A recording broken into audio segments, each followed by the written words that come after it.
J'étais assis là, dans mon bureau exigu à Phoenix, en Arizona, entouré de piles de documents internes d'entreprise qui s'entassaient sur mon bureau.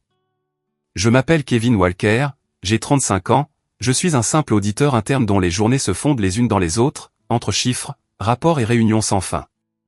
C'était un après-midi typique et étouffant du désert, le soleil tapait à travers la vitre poussiéreuse, rendant l'air encore plus suffocant. J'étais concentré sur l'examen d'un cas mineur de dépenses irrégulières. Mes doigts volaient sur le clavier quand soudain, mon téléphone a vibré. La douce vibration a suffi à me surprendre, comme un mauvais présage.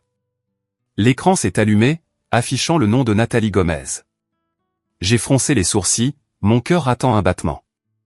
C'était la meilleure amie de ma sœur Mia. Je ne l'avais rencontrée que quelques fois lors de rares réunions de famille, quand Mia amenait des amis à la maison. La dernière fois, c'était à Noël de l'année précédente. Nous avions échangé des banalités polies, des sourires gênés sur le temps et la nourriture. Nous n'avions même jamais échangé nos numéros de téléphone, encore moins envoyé de SMS ou appelé. Pourquoi m'envoyait-elle un message? Me demandai-je en prenant le téléphone, un vague malaise montant dans ma poitrine. Peut-être un mauvais numéro ou quelque chose que Mia lui avait demandé de transmettre. J'ai ouvert les messages et le monde autour de moi a semblé se figer. Les lignes fragmentées m'ont frappé comme un coup de poing à la poitrine. Kevin, c'est Nathalie, l'amie de Mia. Je ne sais pas comment expliquer ça, mais Mia a été mise à la porte de la maison de son mari il y a quelques jours, avec Léo. J'ai pensé que tu devrais le savoir. Mon cœur s'est arrêté. Mia mise à la porte de la maison de son mari. Ma petite sœur, celle qui avait toujours été la fierté de la famille, maintenant jetée dehors avec son fils de 3 ans.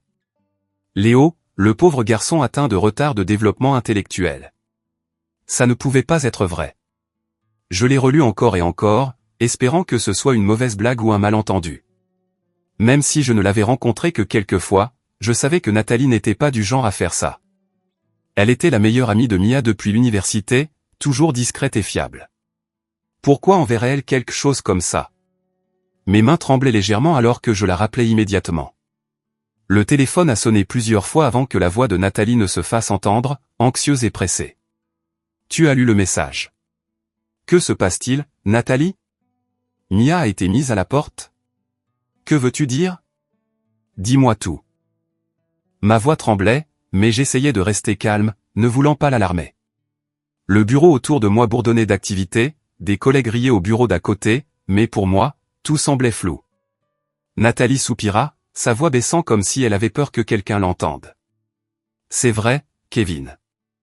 Je ne l'ai appris que lors d'une rare conversation avec Mia. Elle l'a laissé échapper quand nous nous sommes rencontrés dans un café. Mia a dit que sa belle-mère l'avait mise à la porte, ne voulait plus qu'elle reste, et elle a dû emmener Léo avec elle. Mais elle m'a fait jurer de ne pas le dire à ta famille. J'ai proposé qu'elle reste temporairement avec moi, mais Mia a catégoriquement refusé. Elle avait l'air épuisée, beaucoup plus mince. Je suis resté abasourdi. Mon esprit tournait. Mia, ma sœur, toujours si forte et résiliente. Elle avait épousé Steven Walker il y a 4 ans, un homme d'une famille riche, et nous nous étions inquiétés des rumeurs concernant sa belle-mère sévère. Mais Mia avait insisté sur le fait que tout irait bien. J'ai raccroché sans un mot de plus, serrant le téléphone jusqu'à ce que mes jointures blanchissent. J'ai immédiatement appelé Mia. Le téléphone a sonné et sonné. Une sonnerie, 2, 3, mais elle n'a pas décroché. Chaque sonnerie étirait le malaise dans ma poitrine comme le tic-tac d'une bombe à retardement. J'ai réessayé. Pas de réponse. Puis j'ai envoyé un texto, Mia, où es-tu? Appelle-moi tout de suite. Toujours le silence. Mon cœur brûlait d'anxiété. Le travail inachevé sur mon bureau ne signifiait plus rien. Je me suis levé brusquement, j'ai attrapé ma veste et je suis sorti en courant du bureau sans même demander la permission à mon patron. Mes collègues m'ont regardé avec surprise, mais je m'en fichais. Je devais trouver Mia tout de suite. J'ai couru jusqu'au parking, les mains tremblantes alors que je cherchais mes clés. Mon esprit était un chaos. Des images de Mia et Léo clignotaient constamment. Où était-elle maintenant? Sans abri, sans le sou, avec un enfant malade. J'ai accéléré sur la route, le soleil éclatant de l'après-midi en Arizona m'aveuglant, mais je ne sentais rien. J'ai essayé de retracer les derniers endroits où je pensais que Mia aurait pu aller. D'abord, la maison d'une vieille amie de lycée dans la banlieue de Phoenix. J'ai écrasé l'accélérateur, grillant quelques feux rouges, le cœur battant à tout rompre. Quand je suis arrivé, j'ai frappé à la porte. Son ami a ouvert et a secoué la tête. « Tu cherches Mia. Elle n'est pas là. »« Qu'est-ce qui ne va pas, Kevin ?» Mon premier espoir s'est brisé. J'ai continué jusqu'au complexe d'appartements bon marché près du centre-ville où Mia avait vécu avant son mariage. Le trafic était bloqué, ce qui me frustrait. J'ai tapé sur le volant. J'ai marmonné des jurons, la sueur coulant à flots. Au complexe, j'ai parcouru les rangées d'unités en demandant au propriétaire. « Mia Walker ?» « Non, je n'ai vu personne comme ça. » Chaque réponse était comme un coup de couteau. La nuit est tombée, l'obscurité se propageant depuis le désert, rendant l'air glacial malgré la chaleur de la journée. J'ai continué vers les hôpitaux publics, pensant que Mia avait peut-être emmené Léo pour un traitement ou quelque chose de pire. Cette pensée m'a serré la poitrine. Au premier hôpital, j'ai foncé à la réception, la voix rauque. « Excusez-moi, y a-t-il une patiente nommée Mia Walker ou un enfant, Léo Walker ?» Le personnel a vérifié l'ordinateur et a secoué la tête. Personne de ce nom. Deuxième hôpital, troisième. Toujours rien. L'espoir diminuait. J'étais épuisé, j'avais faim, j'avais soif.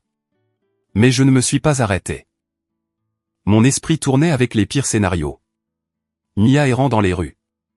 Léo pleurant de faim ou pire. Puis je me suis souvenu d'un dernier endroit, un endroit où je n'aurais jamais imaginé qu'elle irait. Un refuge pour femmes et enfants sans abri à la périphérie de la ville.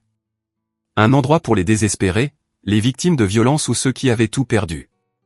Je me suis garé devant le vieil immeuble, les néons clignotant dans le noir. Des gens allaient et venaient, des femmes avec des enfants, des visages fatigués. L'air était humide, mêlé d'odeurs de sueur, de nourriture froide et de désinfectant. Je suis entré, me sentant déplacé dans la foule. Mon cœur battait la chamade alors que mes yeux balayaient partout. De longs bancs, des coins sombres, des enfants qui pleuraient. Et puis j'ai vu Mia. Elle était blottie sur un banc, décharnée et débraillée, les vêtements froissés, les cheveux en désordre. Dans ses bras se trouvait Léo, le garçon, s'accrochant silencieusement à sa mère, les yeux vides au milieu du bruit. Léo, mon pauvre neveu, avec des retards de développement, ne pleurant ni ne souriant, juste assis là comme une petite statue. Je suis resté figé, toutes les émotions refoulées explosant dans ma poitrine. Les larmes me sont montées aux yeux, mais je les ai retenues. Mia, ma sœur, autrefois si belle et joyeuse, réduite à ça, un refuge humide et moisi, un endroit que notre famille n'avait jamais imaginé.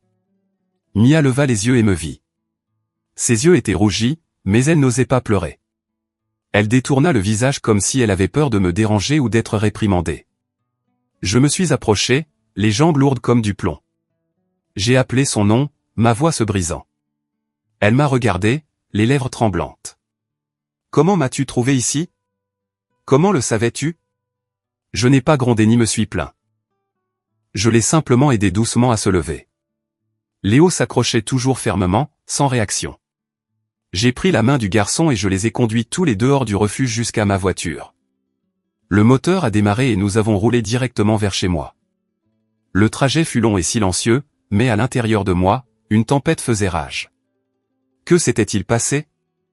Pourquoi Mia n'avait-elle pas appelé ? Et maintenant, que pouvais-je faire pour la sauver ?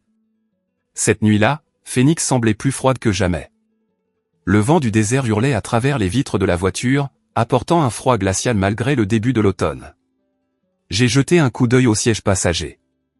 Mia était blottie, tenant fermement Léo dans ses bras. Le garçon restait complètement silencieux, regardant par la fenêtre avec des yeux vides comme s'il était inconscient du monde qui l'entourait. Mia gardait la tête baissée, des cheveux en désordre couvrant la moitié de son visage, ses épaules tremblantes.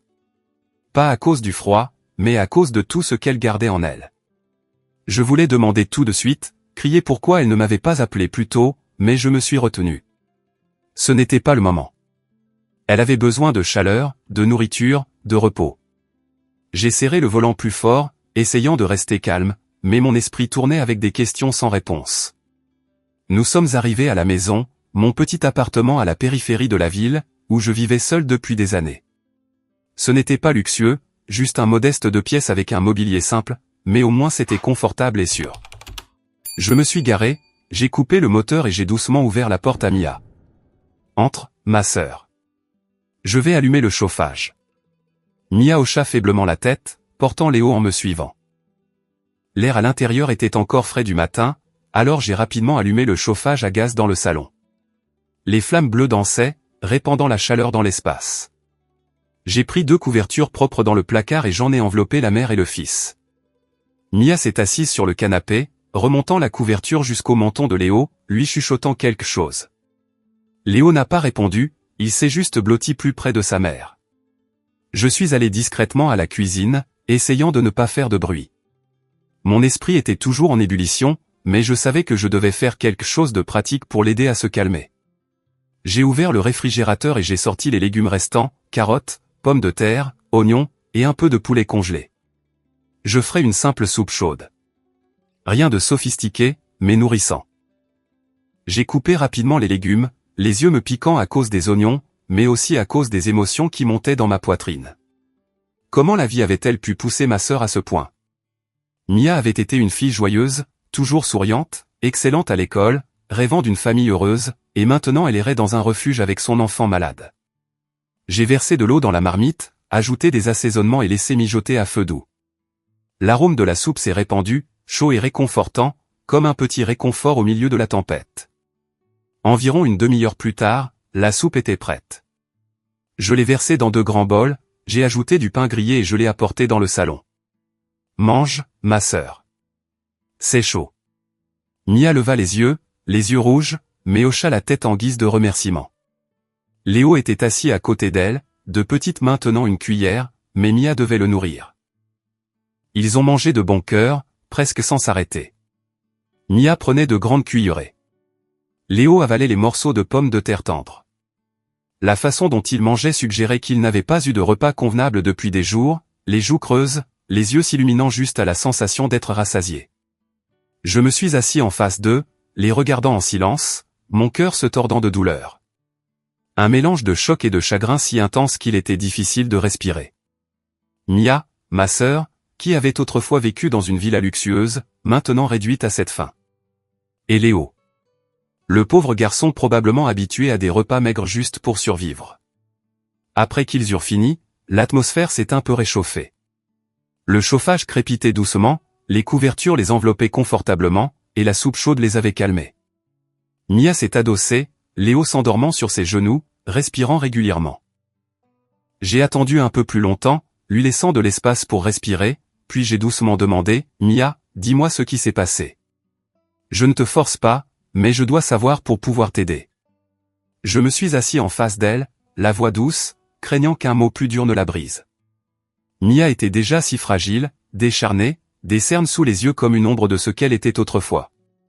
Au début, Mia était abasourdie, silencieuse pendant un long moment, son regard vide fixé sur le vieux plancher en bois comme si elle déterrait des souvenirs qu'elle avait essayé d'enfouir profondément. Je n'ai pas insisté, je suis resté assis là, attendant. Finalement, elle a commencé à parler, la voix à peine un murmure, les mots fragmentés. Je ne sais pas par où commencer. Steven. Elle marqua une pause, déglutit difficilement, puis continua. Steven est un mari faible, Kevin. Sans colonne vertébrale. Il obéit toujours à sa mère. Il ne m'a jamais défendu une seule fois. J'ai écouté, le cœur battant à tout rompre. Mia parlait lentement, comme si elle tirait chaque souvenir des ténèbres. Son mariage avait commencé comme un rêve. Steven, l'homme riche et raffiné, promettant une vie heureuse. Mais une fois les portes de la villa fermées, la vérité a émergé. Sa belle-mère, Dolores Walker, était d'une cruauté inimaginable. Elle contrôlait chaque activité quotidienne de Mia. Quoi manger, quoi porter, combien dépenser. Chaque facture devait passer par elle. Chaque appel téléphonique devait être signalé. Elle a fait de moi une prisonnière dans ma propre maison, Kevin, critiquant tout comme si j'étais une profiteuse. Puis Léo est né, prématuré, avec des retards de développement intellectuel, ne parlant pas, ne réagissant pas rapidement comme les enfants normaux. C'est là que l'enfer a vraiment commencé. Dolores a blâmé Mia, lui hurlant au visage, « Tu ne sais pas comment accoucher. Cet enfant est ton erreur. » Elle voyait Léo comme un fardeau, une tache sur la réputation de la riche famille. La cruauté s'est intensifiée. Mia a été forcée de travailler comme une femme de chambre dans cette luxueuse villa. Nettoyage, cuisine, lessive de l'aube au crépuscule. Pas de sortie, pas de rencontre avec des amis, pas d'appel à la famille. J'ai vécu dans l'isolement, Kevin, entouré de murs dorés, mais c'était une prison. Mon mari voyait tout, mais il n'est jamais intervenu. Il baissait simplement la tête devant sa mère. J'ai serré les poings, luttant pour contenir ma colère. Mia a continué, la voix tremblante. Elle a même fait venir une jeune femme à la maison, une certaine Carla, laissant entendre qu'elle me remplacerait pour porter un enfant qui lui conviendrait. Elle m'a traité d'inutile, incapable de produire un fils en bonne santé. Jour après jour, elle m'a usé. J'étais épuisé, pleurant seul la nuit, mais trop effrayé pour le dire à qui que ce soit. Et puis le point de rupture. Carla est tombée enceinte. Dolores n'a pas hésité. Elle a mis Mia et Léo à la porte. Elle a jeté nos affaires sur le seuil, coupé tout soutien. Steven est resté là, silencieux. Pas un mot pour me défendre. J'ai pris Léo et j'ai erré pendant des jours, puis j'ai atterri au refuge. En entendant cela, j'ai ressenti une vague de rage et d'amertume. Le sang m'est monté à la tête. Je voulais foncer jusqu'à cette villa et frapper Steven et Dolores. Comment osait-il traiter ma sœur ainsi? Un être humain, une mère, transformée en esclave et jetée. Une partie de moi voulait la blâmer. Pourquoi as-tu enduré en silence? Pourquoi ne l'as-tu pas dit à la famille? Alors j'ai dû la prendre par Nathalie et courir frénétiquement à sa recherche. Mais toutes ces pensées accusatrices se sont étouffées dans ma gorge quand j'ai regardé Léo. Le garçon était assis près de sa mère, les yeux vides, ne pleurant ni ne réagissant, juste assis là comme une petite âme perdue. Et Mia, épuisée après des années d'érosion physique et émotionnelle. Peau pâle, main tremblante tenant le bol de soupe. Les larmes silencieuses qui coulaient sur le visage incliné de Mia m'ont ramené à de vieux souvenirs. Je me souvenais clairement du jour où elle avait décidé de se marier. Notre famille à Prescott, nos parents conseillant, Mia, n'entre pas dans cette maison. Dolores est notoirement cruelle et manipulatrice. Les rumeurs disent qu'elle a rendu folle la précédente belle-fille. Mais Mia était résolue, les yeux brillants. Kevin, je crois en Steven. Si je vis bien et que j'endure, les choses changeront. Cette foi naïve maintenant brisée. Elle en avait payé le prix avec sa vie, sa santé, son esprit et l'avenir de Léo. J'ai réalisé que ma sœur avait déjà appris sa leçon de la manière la plus dure. Elle portait les conséquences les plus lourdes. Personne n'avait besoin d'ajouter des reproches. Je n'ai rien dit de plus, je me suis simplement levé et j'ai suggéré doucement, « Allez, ma sœur. Allons nettoyer Léo et nous reposer. Je vais préparer la chambre pour vous deux. Mettons tout de côté pour cette rare nuit tranquille. On verra demain. » Mia a hoché la tête en s'essuyant les larmes et a porté Léo jusqu'à la salle de bain. Je suis resté là, les regardant partir, le cœur lourd. La tempête à l'intérieur de moi ne s'était pas calmée, mais il était temps de prendre soin d'eux. Le chemin à parcourir était long, et je savais que la vraie bataille ne faisait que commencer. Dans les jours qui suivirent, Mia et Léo restèrent temporairement chez moi. Pendant la journée, les choses semblaient calmes, du moins en surface. Mia commença à nettoyer la maison et à préparer des repas simples avec les courses que j'achetais. Léo jouait tranquillement avec quelques vieux jouets que j'avais sortis du garage. Le garçon restait silencieux, mais au moins il n'était pas aussi renfermé que la première nuit. Je suis allé travailler comme d'habitude, menant des audits internes, mais mon esprit ne cessait de dériver vers elle.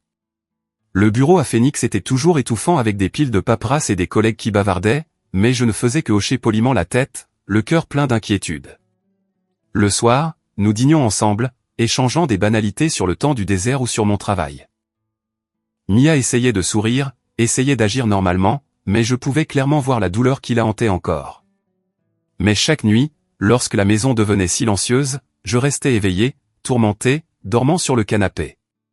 Depuis que j'avais cédé la chambre à la mère et au fils, je ne pouvais pas m'endormir. Les images de l'histoire de Mia se rejouaient dans mon esprit comme un film d'horreur sans fin. La villa de la famille Walker, autrefois appelée sa maison, apparaissait maintenant dans mes pensées comme une prison dorée. Dolores avec son faux sourire, Steven s'inclinant lâchement, et Mia, ma sœur, tourmentée jour après jour. Comment avait-elle enduré cela seule? Pourquoi ne m'avait-elle pas appelé? Ces questions me rongeaient le cœur, me faisant me retourner et me retourner, transpirant abondamment même après avoir éteint le chauffage. Le sentiment initial d'impuissance, comme une pierre pesant sur moi, s'est progressivement transformé en résolution. Je ne pouvais pas prétendre que cela ne s'était jamais produit. Je ne pouvais pas laisser Dolores et Steven échapper à leurs responsabilités. Ils devaient payer pour ce qu'ils avaient fait à Mia et Léo. Je ne laisserai pas ma sœur souffrir en vain. Le lendemain matin, j'ai pris ma décision. Alors que Mia nourrissait Léo à la cuillère, je parlais lentement, presque comme pour moi-même d'abord. Ma sœur, je ne pense pas que nous puissions laisser passer ça. Je vais les poursuivre en justice. Abus émotionnel, séquestration illégale, abandon de toi et de Léo. Ils ne peuvent pas tout nier. La vérité doit éclater.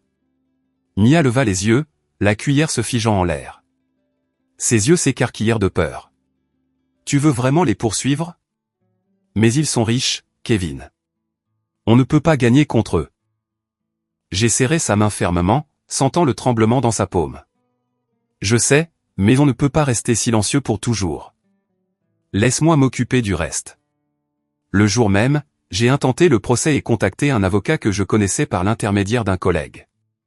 Il n'était pas célèbre ni de premier plan, mais il était direct, dévoué, et ses honoraires étaient dans mes moyens. Nous avons convenu d'accuser les beaux-parents de Mia d'abus émotionnels, de séquestration illégale et d'abandon de la mère et de l'enfant. Dans mon esprit alors, j'avais une conviction simple, presque naïve.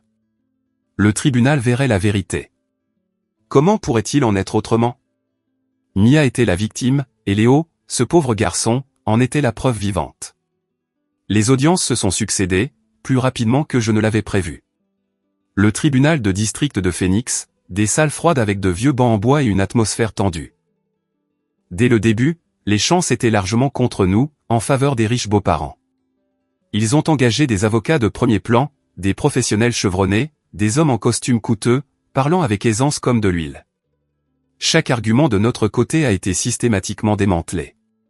Mon avocat a essayé de présenter, les accusés contrôlaient la vie quotidienne de la plaignante, faisant d'elle une prisonnière dans sa propre maison.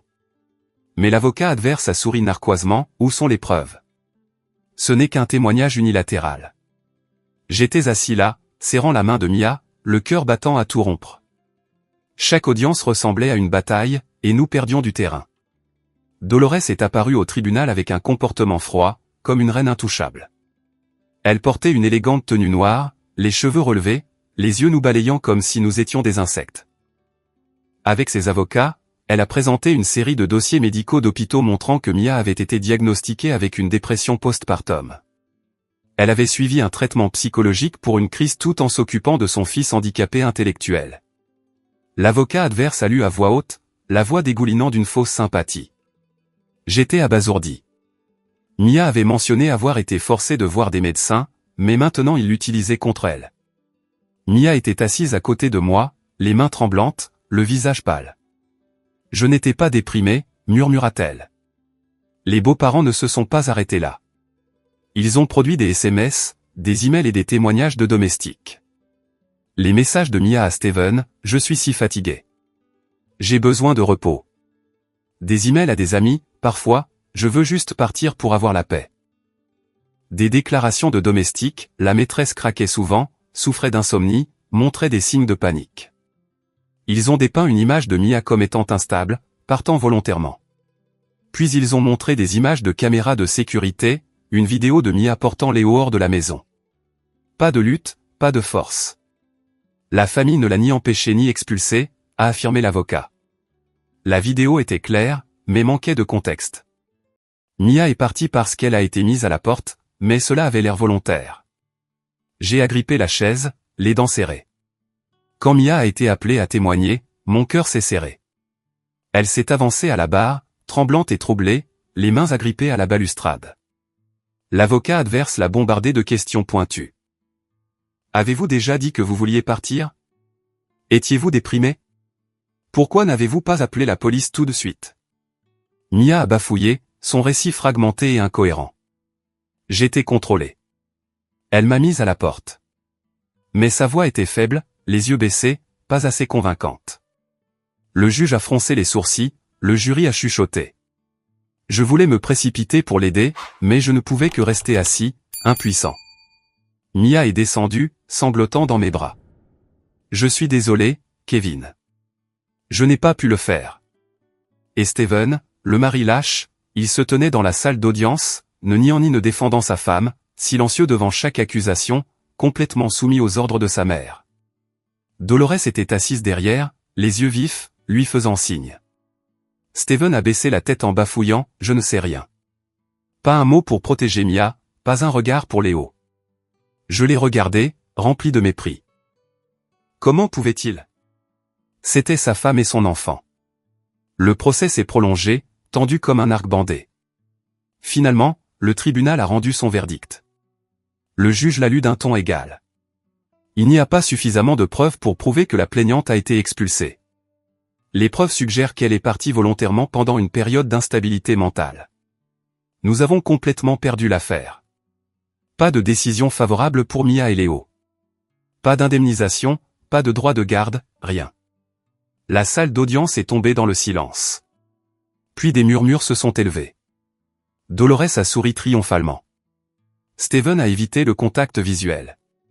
Je suis resté debout, menant tranquillement Mia dehors, la main serrant fermement la sienne. Mon cœur pesait comme du plomb. La justice ne s'était pas rangée de notre côté, du moins pas cette fois. La vérité ne se protégerait pas si je ne trouvais pas un autre moyen. Devant le tribunal, le vent du désert soufflait glacial, mais la colère en moi brûlait plus fort que jamais. Le combat n'était pas terminé. Il n'avait subi que sa première défaite. Après la défaite au tribunal, la véritable terreur s'est finalement installée, comme un courant de fond, balayant tout ce que j'avais construit. Les factures ont commencé à arriver par vagues. Frais de justice, frais d'avocat, et toutes les dépenses diverses des longues audiences. Je me suis assis à la table de la cuisine, ouvrant chaque enveloppe, mon cœur se serrant aux chiffres. Les économies que j'avais accumulées pendant des années de quarts supplémentaires, de vacances d'été sautées, de renoncement à des achats inutiles, étaient maintenant presque épuisées. En quelques semaines, mon compte en banque est passé de 6 chiffres à 3, puis 2. J'ai fixé l'écran de l'ordinateur, les chiffres rouges criards, et je me suis demandé, que vais-je faire maintenant? Le bureau est resté le même, mais chaque jour, rentrer à la maison, c'était comme porter un fardeau invisible, pesant sur mes épaules jusqu'à ce qu'il soit difficile de respirer. En même temps, je devais couvrir toutes les dépenses de subsistance de Mia et Léo. Mon petit appartement me semblait maintenant exigu avec 3 personnes et les coûts ont grimpé en flèche. L'électricité, parce que le chauffage fonctionnait toute la nuit pour garder Léo au chaud.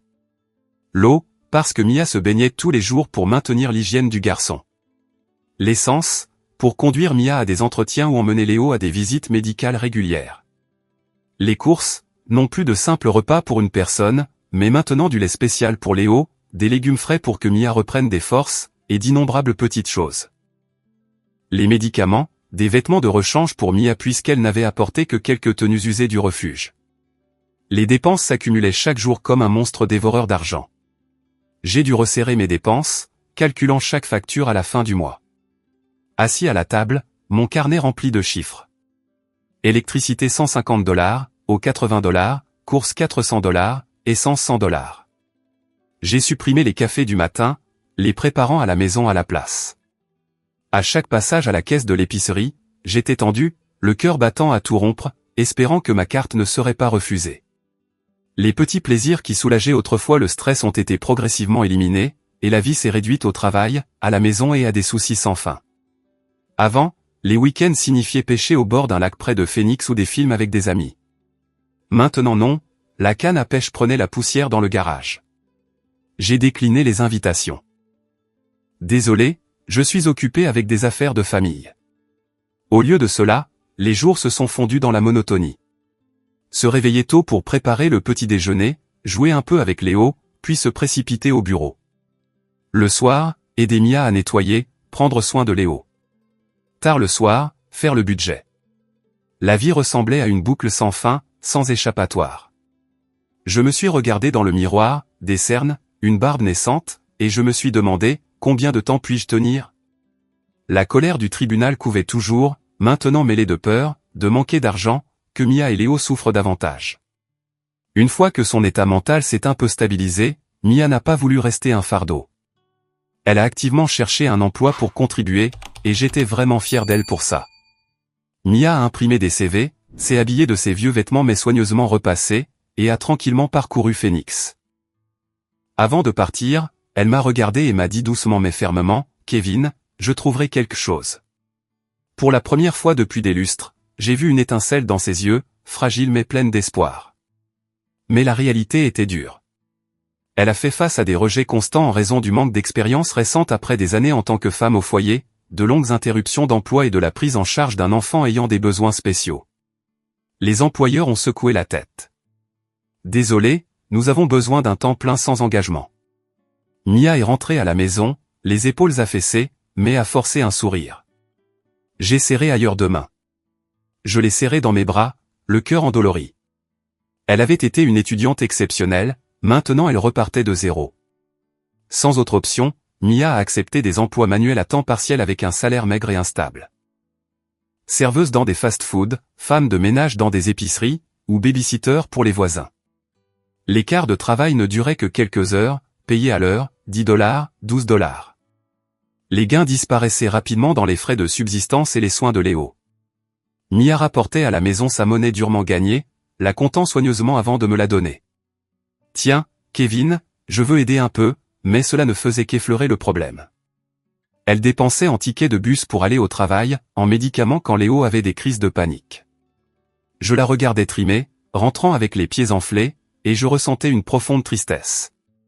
Mia a réduit ses dépenses personnelles à un degré déchirant. Elle portait les mêmes quelques vieilles tenues à plusieurs reprises, un chemisier délavé, un jean aux ourlets effilochés, pas de maquillage, pas de nouvelle coupe de cheveux, mangeant toujours moins pour économiser pour Léo et moi.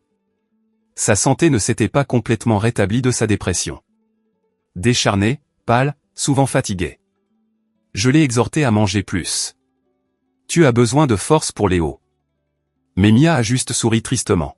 « Mon fils passe en premier. » Les nuits, elle restait éveillée avec des maux de tête, mais ne se plaignait jamais, sirotant seulement de l'eau en silence. Pendant ce temps, l'état de Léo devenait plus évident, ajoutant à la tension. Le garçon avait du mal à dormir, se réveillant souvent en sursaut la nuit. Facilement effrayé par les bruits forts, les voitures à l'extérieur, les portes qui claquent, ce qui le faisait crier et s'accrocher à sa mère. Il avait besoin d'une surveillance constante, ne pouvait pas être laissé seul, même brièvement. Les nuits à la maison étaient rarement ininterrompues. Je me suis réveillé plusieurs fois aux cris de Léo, puis aux paroles apaisantes de Mia. « C'est bon, mon chéri. Maman est là. » Léo avait besoin de visites de spécialistes, mais l'argent. Nous ne l'emmenions que dans des cliniques publiques, attendant des heures. Ses retards de développement ne montraient aucune amélioration. Toujours silencieux, les yeux lointains. J'ai joué avec lui, essayant des mots simples, mais Léo se contentait de fixer, sans réagir. J'ai essayé de prendre du travail supplémentaire quand c'était possible, mais le temps était fragmenté entre mon travail principal et les soins familiaux, les projets de bureau en heures supplémentaires. Je les ai pris, restant tard sous les néons froids, révisant des rapports. Les week-ends, audit indépendant pour de petites entreprises. Mais l'épuisement persistait comme un brouillard. Les yeux brûlants, la tête bourdonnante, les mains tremblant sur le volant en rentrant. « Tiens bon, me disais-je. » Mais parfois, au milieu d'un quart de travail, je m'arrêtais, haletant, me sentant sur le point de m'effondrer.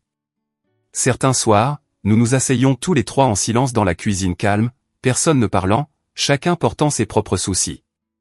Une faible lumière jaune sur la table simple, une soupe froide, du pain sec.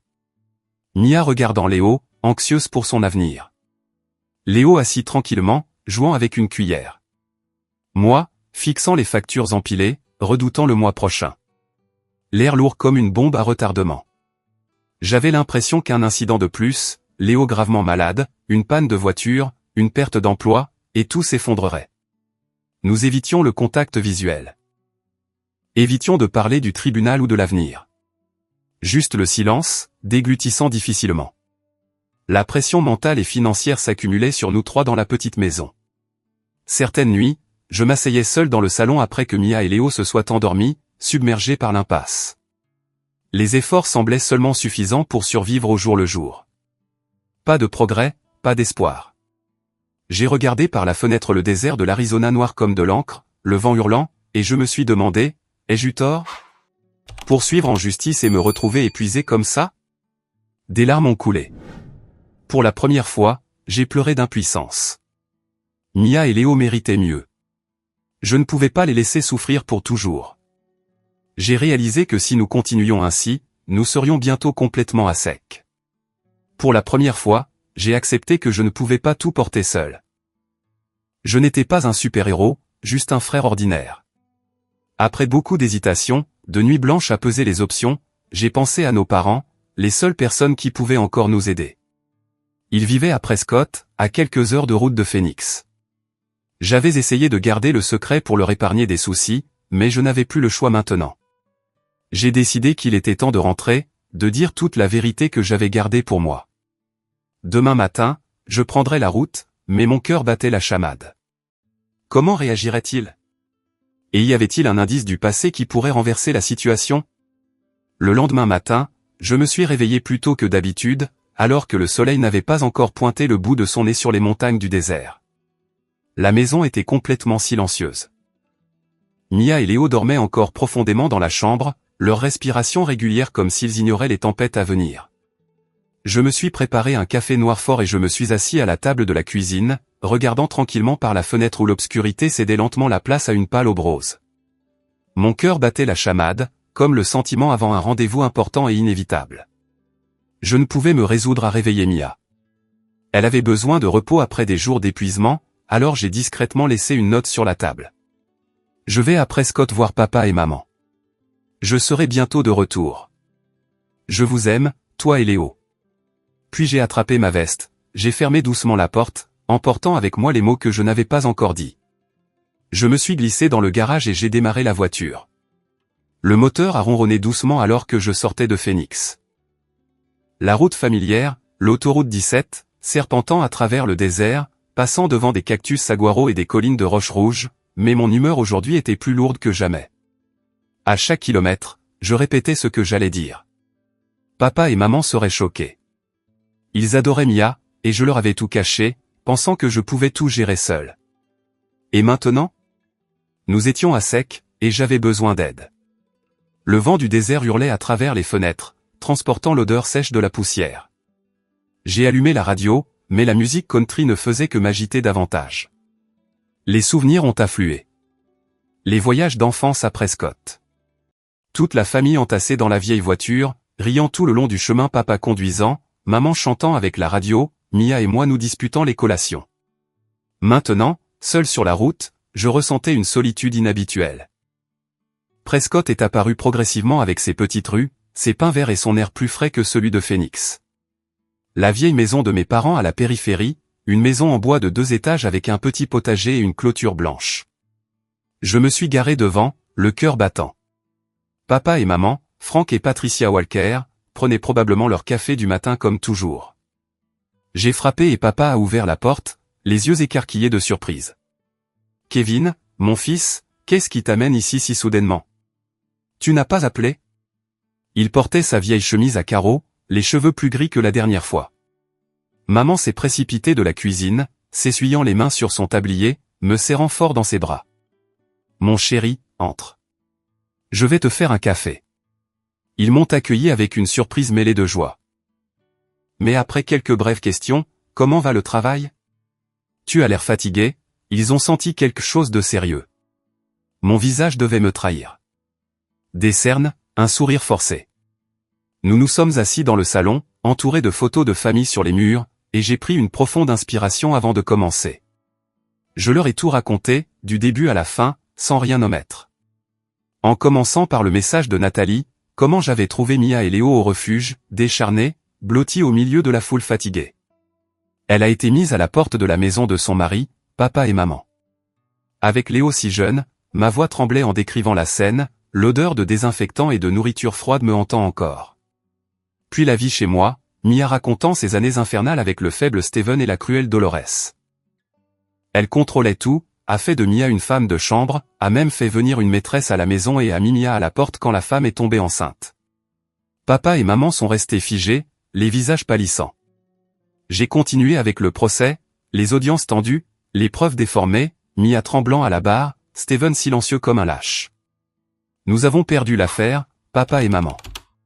Le tribunal a jugé que Mia était partie volontairement en raison d'une instabilité mentale.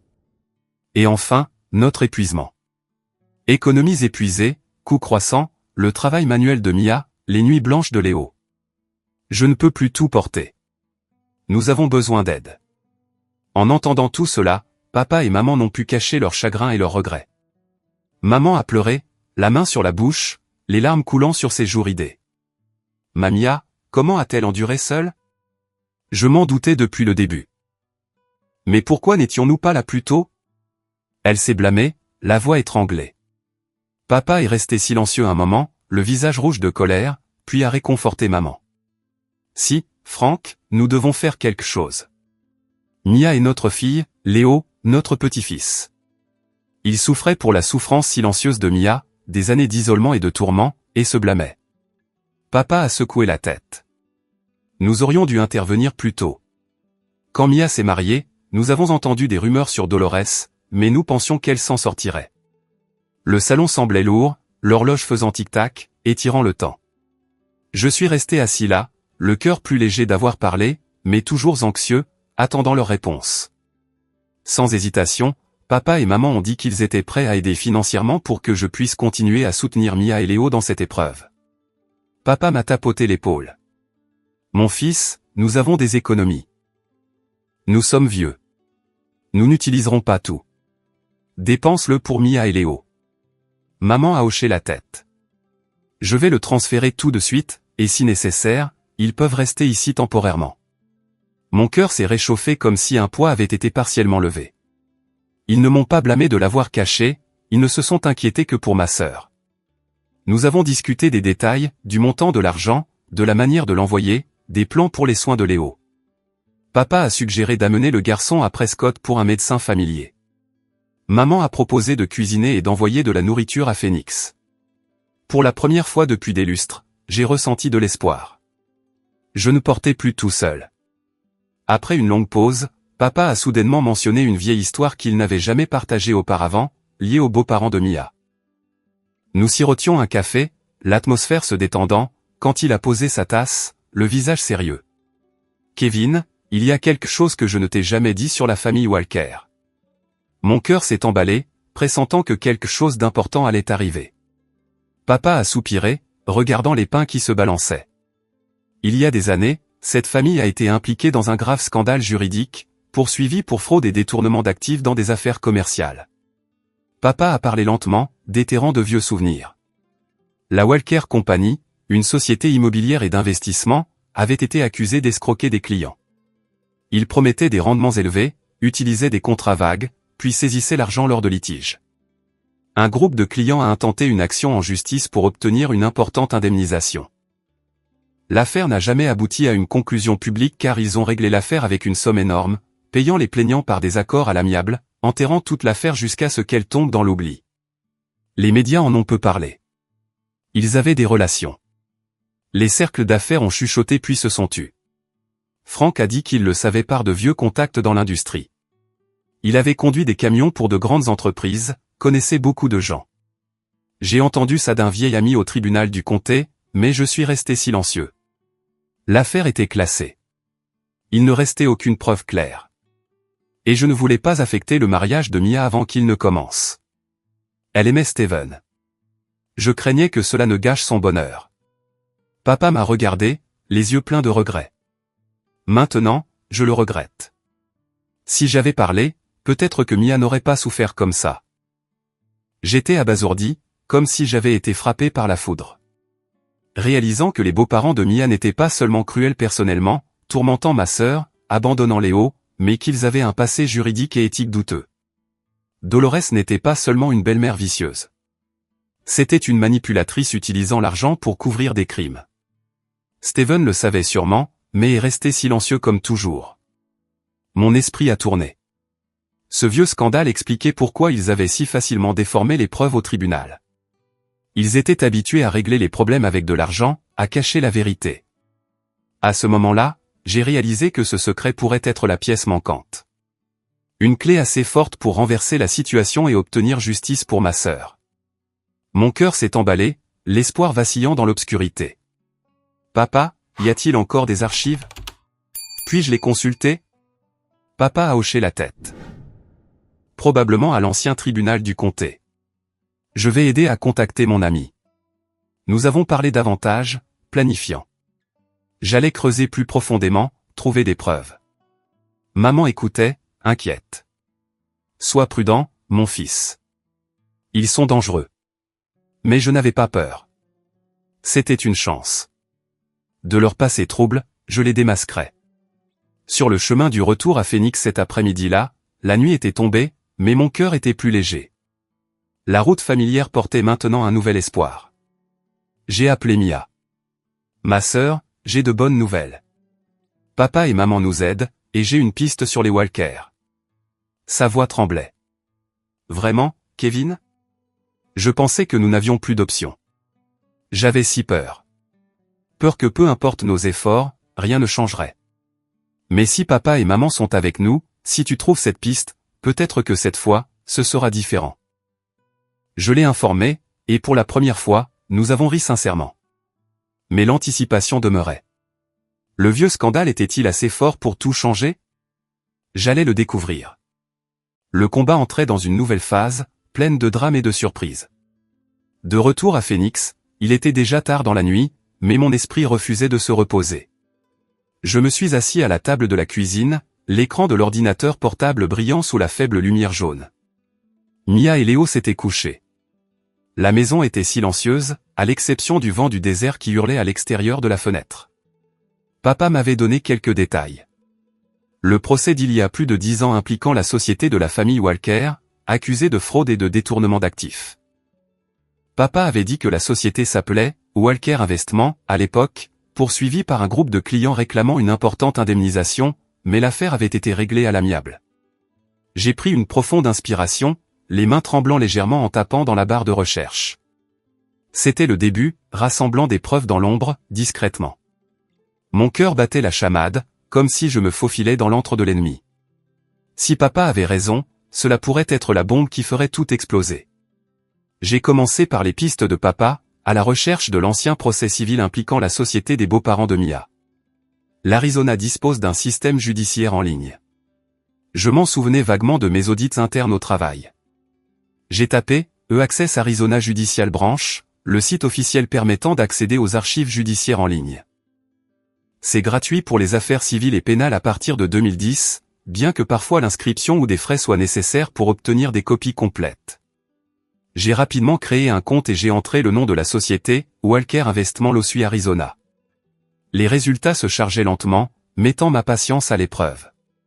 Mon cœur s'est emballé quand j'ai vu une affaire de 2012. Les plaignants étaient un groupe de 5 personnes accusant de fraude dans des offres d'investissement immobilier. J'ai cliqué sur le dossier. L'affaire était au tribunal supérieur du comté de Maricopa, qui couvre Phoenix. J'ai trouvé les archives de l'affaire au tribunal du comté montrant clairement que le procès avait été réglé à l'amiable sans jugement final, mais accompagné d'un important accord de règlement financier. Les documents détaillaient que les plaignants réclamaient 1,5 million de dollars pour avoir été trompés en signant des contrats promettant des rendements annuels de 20%, mais la société avait retenu les fonds et refusé les remboursements lors de litiges.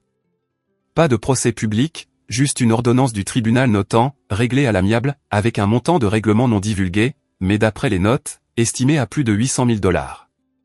J'ai imprimé le document, serrant fermement le papier. C'était la première preuve. Ils avaient utilisé l'argent pour faire taire les gens, couvrir leurs erreurs. Mais pourquoi opéraient-ils encore? J'ai creusé plus profondément, me sentant comme un détective dans un film, transpirant malgré la fraîcheur de la pièce.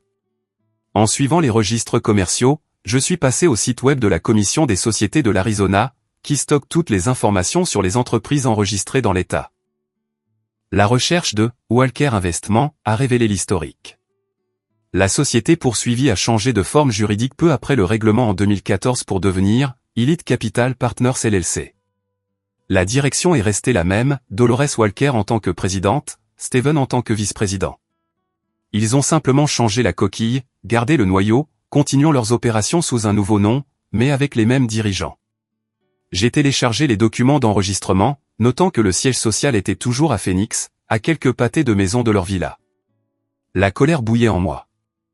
Il pensait qu'un changement de nom effacerait le passé. Pas question. C'était un lien clair, un fil rouge du passé au présent. Je ne me suis pas arrêté là. J'ai obtenu des contrats actuels de la nouvelle société et j'ai remarqué les mêmes clauses vagues que dans l'ancien procès. Pour obtenir des contrats, j'ai dû être malin. Je ne pouvais pas appeler directement, risquant d'éveiller les soupçons. Je me suis fait passer pour un investisseur potentiel, j'ai créé une nouvelle adresse email et j'ai contacté la société via le site web d'Elite Capital Partners. Ils ont envoyé des exemples de contrats vantant des investissements sûrs avec des rendements élevés. J'ai lu attentivement, le cœur battant à tout rompre. Les contrats montraient que la société vendait des offres d'investissement avec des rendements et des remboursements promis, mais dissimulait des clauses défavorables pour imposer des frais et retenir l'argent des clients lors de litiges. Par exemple, des rendements annuels de 15 à 25% promis, mais avec des frais de gestion flexibles pouvant atteindre 10%. De plus, des clauses de règlement des litiges favorisant la société, limitant les droits des clients à intenter une action en justice. En cas de litige, tout l'argent investi était retenu pour enquête sans engagement de remboursement. En comparant avec les archives de l'ancien procès, j'ai vu qu'ils avaient utilisé des clauses presque identiques pour retenir l'argent des clients, puis l'avaient appelé différemment, frais de traitement des litiges. La structure du contrat était presque identique, juste reformulée pour éviter d'être détecté. L'excitation montait, comme si j'assemblais un puzzle dont la dernière pièce émergeait. J'ai contacté certains clients actuels en litige, rassemblant des emails, des factures et confirmant les plaintes pour dommages. Comment les trouver? J'ai cherché sur des forums comme Reddit et le Better Business Bureau, en tapant « Elite Capital Partners complaint Arizona ». Les résultats ont montré quelques publications de clients mécontents. Je leur ai envoyé un message privé, me présentant comme une connaissance d'une victime similaire, promettant l'anonymat. Bientôt, 3 ont répondu. Un homme âgé à la retraite qui avait perdu près de 50 000 $, les économies de toute une vie. Un jeune couple de jeunes mariés qui avaient perdu leur modeste acompte pour une maison. Ils ont envoyé des emails numérisés, des factures d'investissement, des contrats et des lettres de refus citant des violations de clauses.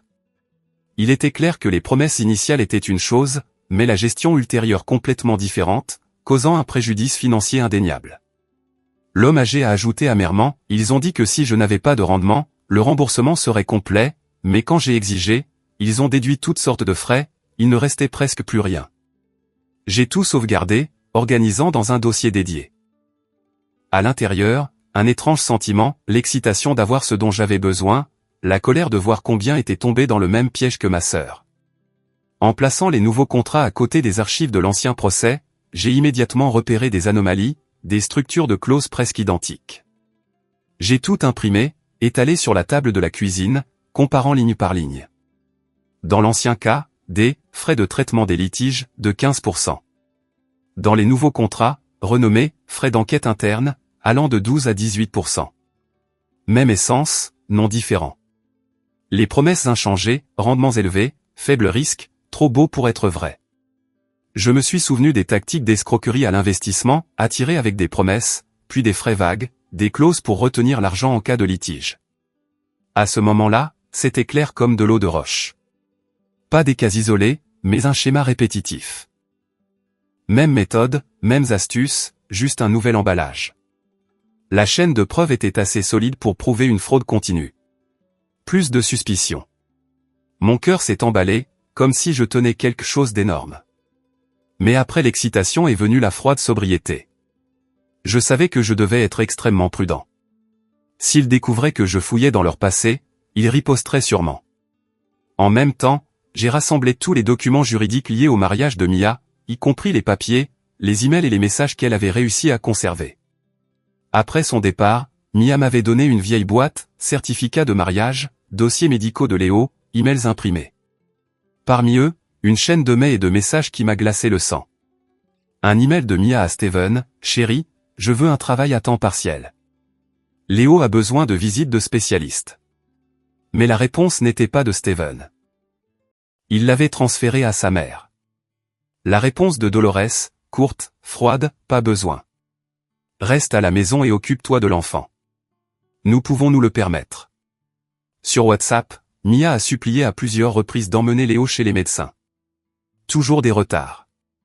Attends la semaine prochaine, puis, pas de précipitation. Les promesses se sont étirées de semaine en mois. En voyant cette chaîne, j'ai compris clairement. Ce n'était pas une dépression nerveuse naturelle comme il l'avait prétendu. Mia n'avait aucun droit de décision, aucune autorisation de travail, même le droit d'emmener son enfant à des rendez-vous nécessaires lui était refusé. Un contrôle intentionnel. Une cage invisible construite avec des mots apparemment inoffensifs, assez pour étouffer une personne. J'ai décidé de pousser l'enquête plus loin. Pour prouver le contrôle, j'avais besoin de quelqu'un de l'intérieur de la maison, un témoin non familial. Mia se souvenait clairement d'une ancienne femme de chambre, Maria Lopez, qui avait travaillé pour les Walker pendant près de 2 ans avant de démissionner soudainement. À partir du nom, j'ai commencé simplement. Après avoir cherché sur les réseaux sociaux et les sites d'emploi, j'ai trouvé un profil correspondant, un historique d'emploi et une localisation qui correspondaient parfaitement. J'ai envoyé un bref message, me présentant comme le frère de Mia, voulant poser des questions sur son temps de travail là-bas. Maria a répondu après une longue pause, acceptant de se rencontrer dans un petit café de banlieue à condition de discrétion. Lorsque nous nous sommes rencontrés, elle n'arrêtait pas de regarder autour d'elle, la voix basse et anxieuse. Maria a dit qu'elle avait toujours eu de la peine pour Mia. Selon elle, Dolores contrôlait chaque activité de la maison, les horaires, les sorties, les appels téléphoniques. Mia devait rendre compte de chaque petite chose, faisait le ménage de l'aube au crépuscule avec presque aucune autonomie. Maria a confirmé que Mia n'était pas libre d'emmener l'enfant dehors ou à des rendez-vous sans permission, et que l'isolement a duré des années, pas des mois, comme les beaux-parents l'avaient prétendu au tribunal. Avec le consentement de Maria, j'ai enregistré toute la conversation et je lui ai fait écrire une déclaration manuscrite signée pour confirmer ce dont elle avait été témoin. Plus de témoignage unilatéral, une déclaration de quelqu'un qui avait vécu et travaillé dans cette même maison. Pour la première fois, je savais que j'avais un témoin assez fort pour briser le faux récit que les beaux-parents avaient utilisé pour tromper le tribunal. J'ai compilé tous les documents, les organisant clairement, les plaçant ensemble. Tout formait une image complète, une vieille affaire réglée avec de l'argent, des années de dissimulation et de contrôle, et la façon dont cette famille avait déformé l'histoire lors du procès précédent. J'ai passé des heures au bureau, feuilletant des pages, les triant dans des dossiers. Le procès de 2012, les contrats de la nouvelle société, les preuves de Mia et la déclaration de Maria. Chaque dossier était une pièce placée au bon endroit, ils disaient tous la même vérité. En voyant l'image complète émerger, j'ai réalisé que ce n'était plus des détails dispersés, mais un schéma de comportement cohérent, assez fort pour remettre en question l'honnêteté des beaux-parents. Ils n'étaient pas seulement cruels envers Mia. Ils étaient des escrocs systématiques utilisant l'argent et le pouvoir pour se couvrir. Pour la première fois depuis la défaite, j'ai senti que je tenais quelque chose de vraiment solide, une base assez claire pour la prochaine contre-attaque. Cette nuit-là, après avoir organisé la pile de documents, je me suis assis seul à la table de la cuisine, fixant l'épais dossier devant moi. La faible lumière du néon éclairait les pages densément imprimées, des contrats vagues, des emails de plainte, la déclaration de Maria et les archives du procès de l'ancien tribunal du comté. Mon cœur battait toujours la chamade, non pas de fatigue, mais d'un mélange d'excitation et d'anxiété. Ce n'était plus un combat émotionnel. C'était des preuves. Une vérité froide et dure qui pouvait renverser la situation. Mais je savais que gagner exigeait de la stratégie.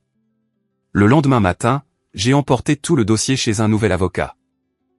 Pas la vieille connaissance qui avait perdu l'affaire précédente, mais un avocat plus expérimenté spécialisé dans la fraude commerciale et la violence domestique. Je l'ai trouvé grâce à l'introduction de papa, un vieux contact dans les cercles juridiques de Phoenix. Le bureau de l'avocat se trouvait en centre-ville, un immeuble de verre moderne à l'atmosphère froide et professionnelle. Monsieur James Arlon, environ 50 ans, cheveux poivre et sel, yeux vifs derrière des lunettes à monture dorée, m'a écouté pendant que je présentais mon cas. J'ai étalé les documents sur la table et j'ai expliqué depuis le début, le procès de 2012, comment la société avait changé de nom pour couvrir un nouveau schéma de fraude répétitive dans les contrats, et le lien avec la façon dont il contrôlait Mia. C'est un schéma, monsieur. Pas seulement un abus émotionnel. Ils sont engagés dans une fraude systématique. Nous pouvons les poursuivre à nouveau, cette fois avec des preuves concrètes. Monsieur Arlon a hoché lentement la tête, feuilletant les dossiers, les yeux s'illuminant. Vous avez quelque chose de solide ici, Kevin. L'ancienne affaire a été réglée à l'amiable. C'est une faiblesse. Si nous prouvons une fraude continue, le tribunal devra tout reconsidérer. Mais soyez prudent. Ils sont riches et ils riposteront durement. Nous avons discuté pendant des heures du plan de dépôt, des témoins, du calendrier. Il a accepté de prendre l'affaire, les honoraires étant flexibles en raison du potentiel. En quittant le bureau, j'avais l'impression de porter une arme chargée. Mais avant de déposer officiellement la plainte, j'ai décidé de prendre un risque. Confronter directement Dolores et Steven, en apportant l'épais dossier comme un dernier avertissement. Non pas pour négocier, mais pour voir leur réaction de première main, pour confirmer qu'ils avaient peur. Je n'ai pas parlé du plan à Mia. Elle s'inquiéterait, me déconseillerait de prendre le risque, mais je devais les affronter. Après des mois d'endurance, je voulais les voir trembler. J'ai appelé Steven d'un numéro masqué, me faisant passer pour un contact professionnel, organisant une réunion à la villa. Affaire importante de l'entreprise, ai-je dit. Il a accepté, la voix hésitante. Cet après-midi-là, j'ai conduit jusqu'aux riches banlieues de Phoenix, où la villa des Walker se dressait derrière de hautes clôtures en fer et des portails automatiques. Mon cœur battait la chamade alors que je me garais, les mains agrippées à la mallette contenant le dossier. Le vent du désert soufflait chaud, transportant des odeurs d'herbes sèches et de poussière, mais je ne sentais rien au-delà de la colère qui bouillonnait. Le portail s'est ouvert et je suis entré pour la première fois depuis le mariage de Mia, mais maintenant non pas en tant qu'invité, mais en tant qu'ennemi. Dolores m'a reçu dans le vaste salon au sol de marbre poli et aux meubles coûteux. Elle portait une tenue en soie noire, les cheveux relevés, assise sur le canapé en cuir comme une reine. Steven était assis à côté d'elle, le visage pâle, évitant mes yeux dès le début. La pièce semblait lourde, un parfum cher mêlé au froid de la climatisation. Dolores m'a regardé avec dédain et mépris, les lèvres retroussées.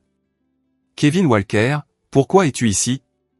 La dernière défaite en justice ne t'a rien appris ?» Elle a fait référence à la défaite précédente comme preuve que je perdais mon temps pour une sœur qu'elle jugeait sans valeur. « Vous êtes comme Mia, faible, inadaptée à cette famille. Vous devriez être reconnaissant que nous lui ayons donné une chance. » Steven était assis à côté d'elle, la tête baissée, fixant le sol, évitant mon regard. Il n'a rien dit pour contredire ou défendre son ex-femme. Son silence était lourd et lâche, comme un chien enchaîné. Je l'ai regardé, rempli de mépris. L'homme qui avait juré d'aimer Mia pour toujours, maintenant assis comme une statue. J'ai réprimé ma colère, je me suis assis en face d'eux, la voix calme et tranchante. Je suis ici pour vous confronter sur les années où Mia a été contrôlée, exploitée et impitoyablement mise à la porte. Vous et votre fils avez fait de ma sœur une prisonnière dans cette maison. Comment avez-vous pu traiter un être humain comme ça sans remords ? J'ai détaillé tout. De forcer Mia à faire le ménage, à interdire les sorties, à faire venir Carla et à expulser la mère et l'enfant. Ma voix tremblait, mais pas de faiblesse. C'était une exigence de justice. Dolores a laissé échapper un rire sec. Le son a résonné dans la vaste pièce comme du métal qui gratte. Ses yeux m'ont lentement balayé de la tête aux pieds, s'attardant sur mon costume simple et mes chaussures usées. Le regard de quelqu'un qui mesure un inférieur. Elle a souri narquoisement. Remords pourquoi ? Mia a toujours été faible. Elle n'a pas pu supporter la pression d'une famille riche. Sa dépression était inévitable. Pas de notre faute. Elle a incliné la tête, la voix baissant dans une fausse pitié. Elle n'a pas pu s'adapter. Nous lui avons donné une chance, mais elle n'en était pas digne. Chaque mot était comme une lame, mais je n'ai pas détourné le regard. Dolores a continué à creuser plus profondément, me rabaissant, moi et ma famille, comme si c'était une habitude. Toi et ta famille de cette petite ville, Prescott, vous ne connaissez que le travail manuel. Que comprenez-vous de ce monde, ricana-t-elle. Mia a eu de la chance d'entrer dans cette maison, mais elle n'a pas su en profiter. Puis elle s'est tournée vers mes parents, la voix dégoulinant de mépris.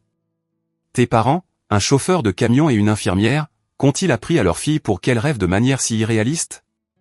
Elle aurait dû connaître sa place dès le début. J'ai serré les poings jusqu'à ce que mes ongles s'enfoncent dans ma peau, mais j'ai gardé une voix froidement calme. Pendant toute l'insulte, Steven a simplement baissé la tête. Pas de réfutation, pas de défense. Son silence était terriblement lourd. Je me suis tourné vers lui, la voix basse mais tranchante comme un couteau. Combien de temps resteras-tu silencieux, Steven ? C'était ta femme et ton enfant. Il n'a pas répondu. Son évitement disait tout. Il savait et il avait choisi le côté de sa mère, l'argent et le pouvoir. Je n'ai pas argumenté davantage, j'ai simplement déclaré clairement, chaque mot comme un marteau. Je poursuivrai cette affaire jusqu'au bout. Cette fois avec de vraies preuves. Vous ne le dissimulerez plus. Dolores a ri à nouveau, de manière provocante. Voyons ce que tu peux faire. Nous avons gagné une fois et nous gagnerons à nouveau. Je n'ai rien dit de plus.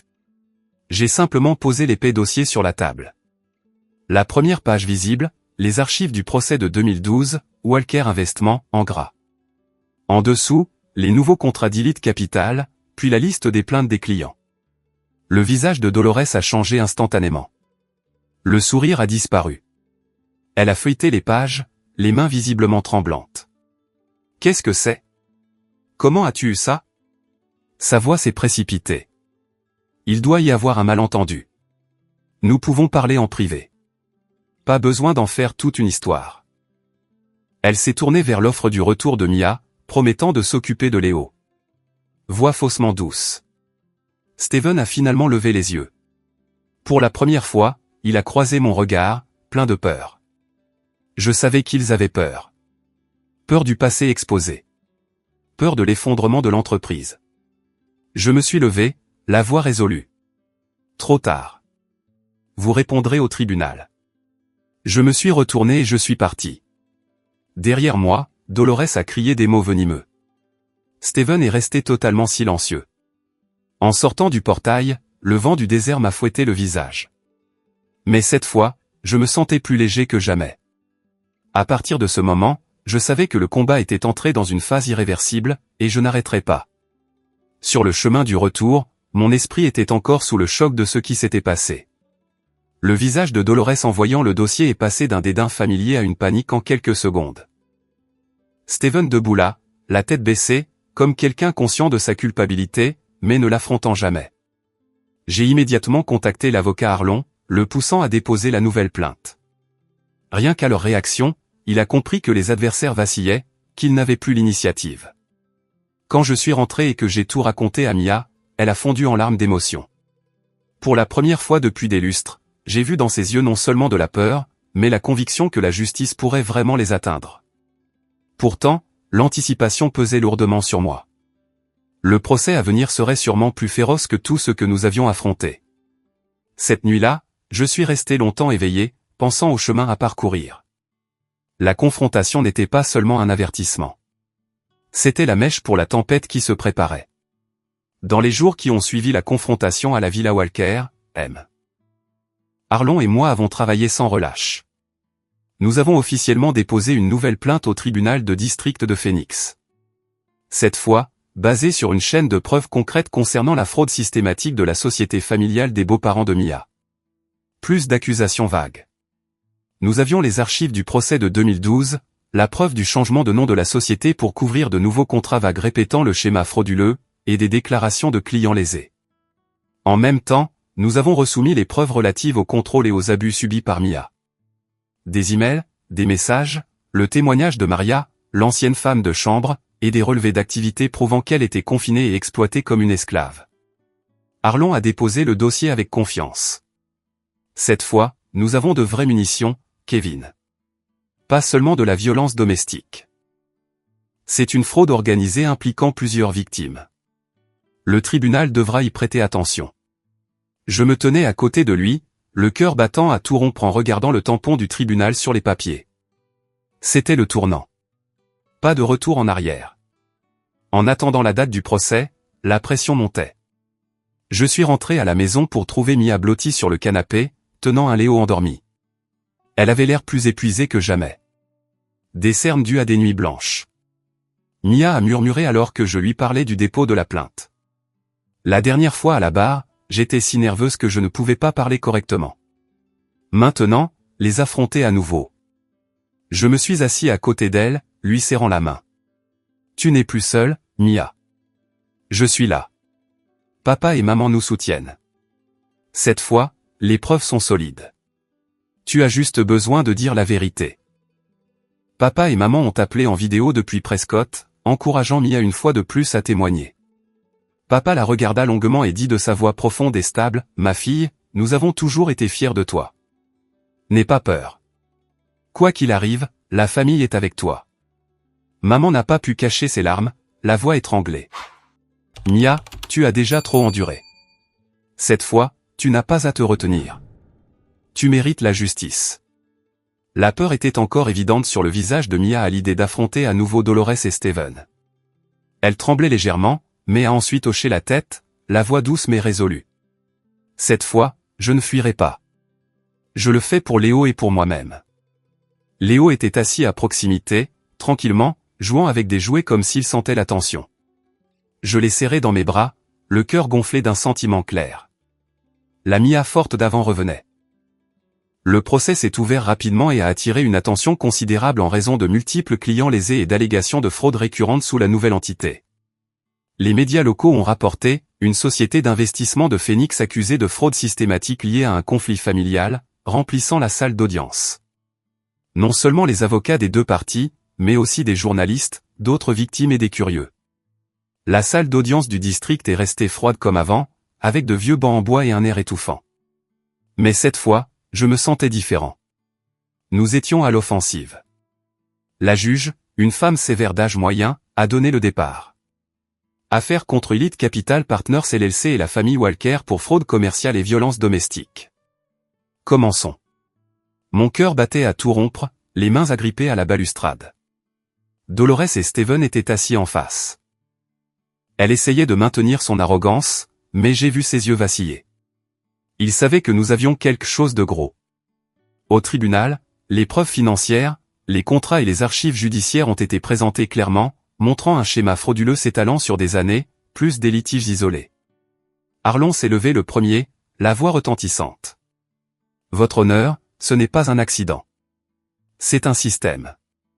Du procès de 2012 de Walker Investment réglé avec d'importants paiements à aujourd'hui avec Elite Capital et ses contrats vagues identiques.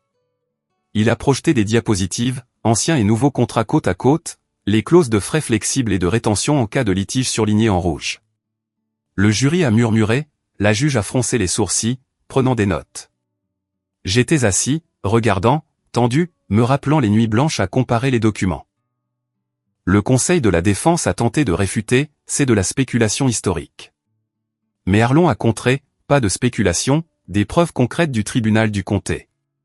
Puis les clients ont témoigné un par un, confirmant les fausses promesses, les contrats défavorables imposés et les pertes financières spécifiques, effritant les arguments de la défense. L'homme âgé à la retraite, ayant perdu 50 000 $, s'est avancé, la voix tremblante. Ils ont promis des rendements de 20%, mais quand j'ai exigé, des frais sans fin ont été déduits. J'ai perdu les économies de toute ma vie. Le jeune couple a raconté, nous avons signé en faisant confiance aux publicités, mais l'argent a été retenu, pas de remboursement. Arlon a présenté des factures, des emails, des preuves irréfutables. Le jury a hoché la tête. Dolores, de l'autre côté de la salle, a pâli, chuchotant à son avocat. La salle d'audience s'est échauffée, les murmures se sont répandus. J'ai jeté un coup d'œil à Mia à côté de moi. Elle a serré ma main. Kevin, ils perdent. J'ai hoché la tête, mais le cœur battait toujours la chamade. Ce n'était pas encore fini. Concernant le traitement de Mia, des emails, des messages, le témoignage de l'ancienne femme de chambre et des relevés d'activité ont été présentés, prouvant un contrôle étroit et un manque d'autonomie, contrairement à ce que les beaux-parents avaient prétendu. Arlon a appelé Maria.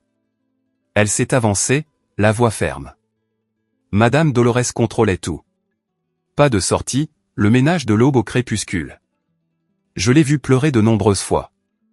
Puis les emails et les messages de Mia ont été montrés, révélant des refus répétés d'emmener Léo chez les médecins. Steven transmettant silencieusement tout à sa mère sans intervenir. La salle d'audience est tombée dans le silence alors que le jury suivait les détails. Maria a confirmé calmement, déclarant qu'elle avait été témoin du contrôle de Mia et des retards répétés dans les soins médicaux de l'enfant. Le conseil de la défense a tenté de remettre en question l'authenticité du témoignage, mais Arlon a présenté les dossiers médicaux de Léo montrant des visites inhabituellement retardées. La chaîne de preuves a bloqué les réfutations. Pas de place pour le déni. Face à la chaîne de preuves, les réfutations des beaux-parents se sont effondrées une à une. Les vieux arguments se sont écroulés devant les documents et les témoins. Leur avocat a réutilisé la vidéo de Mia quittant la maison. Elle est partie volontairement, sans force. Mais Arlon a contré, parce qu'elle a été mise à la porte, poussée au-delà de ses limites. Cela prouve le contrôle, pas un départ volontaire. Dolores a objecté à plusieurs reprises depuis le banc des accusés, la voix stridente. C'est de la diffamation. On nous accuse à tort. Elle a essayé de garder le contrôle, se levant et nous pointant du doigt, le visage rouge, mais son comportement révélait la panique, les mains tremblantes, les yeux fuyants. Le juge a frappé de son marteau, accusé, à l'ordre. La salle d'audience était tendue comme un arc. Tout le monde retenait son souffle. J'ai regardé Dolores, le cœur satisfait. Elle perdait le contrôle, comme Mia l'avait fait autrefois. Le tournant est arrivé lorsque Steven a admis de manière inattendue tout, de sa connaissance de la fraude de l'entreprise à son silence complice face au traitement de Mia par sa mère. Arlon l'avait appelé comme témoin de la défense, mais Steven, le visage cendré, a bafouillé. J'avoue. L'entreprise a escroqué des clients. Je savais tout. Ma mère a tout orchestré. Je l'ai suivi. La salle d'audience a explosé. Le juge a frappé de son marteau. Steven a continué à propos de Mia. Je suis resté silencieux pendant que ma mère la contrôlait, la mettait à la porte. J'ai été lâche. Je n'ai pas protégé ma femme et mon enfant. Son aveu a stupéfié Dolores. Elle s'est levée brusquement. Steven, es-tu fou? Pourquoi te jeter dans la gueule du loup? De manière inattendue, le fils toujours obéissant est devenu l'accusateur direct, brisant sa dernière défense.